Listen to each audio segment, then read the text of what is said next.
or you call that the South South Long Haul, Mr. Chair. South Long Road Railway.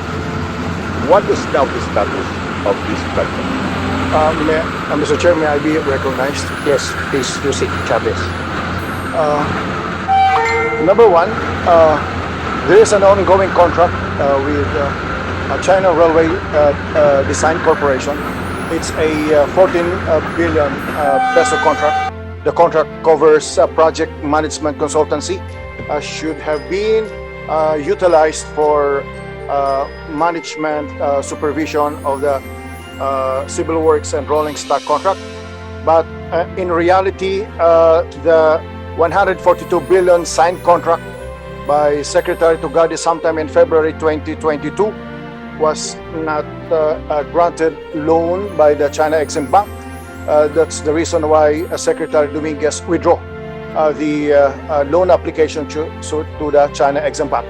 Immediately upon the assumption of President Marcos, Secretary Bautista immediately requested the Secretary of Finance to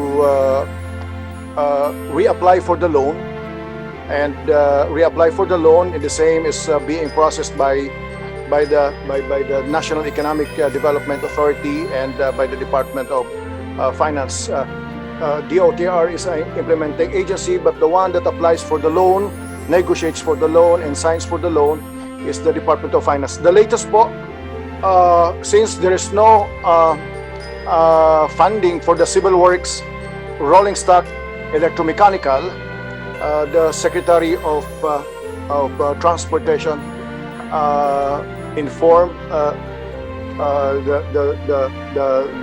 our team and informally informed the economic team of the President that this year we must be able to get a definitive reply from the China Exim Bank. Otherwise, our options will be two. One is to terminate the project management consultancy with the China Railway Design Corporations, because unless it is terminated, Mr. Chair, to make a long story short, Yusek Chavez, there is no loan.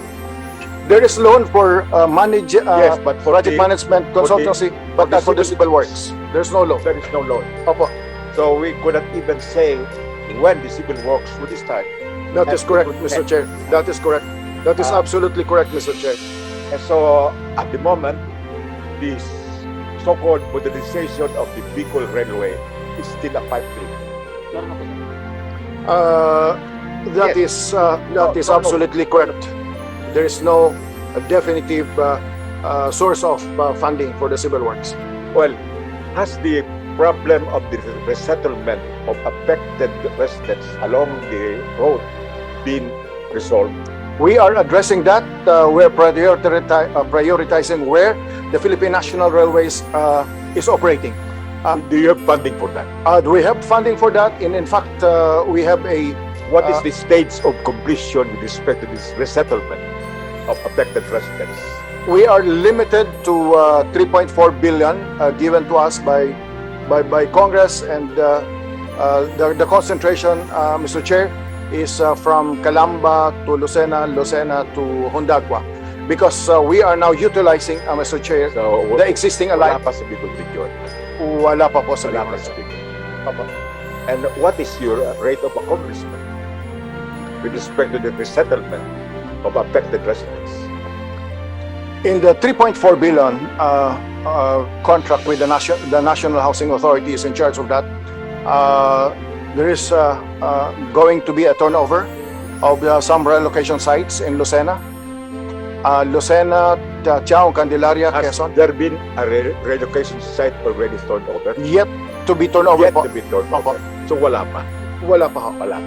But the funding was already How about downloaded the to problems on the right of way.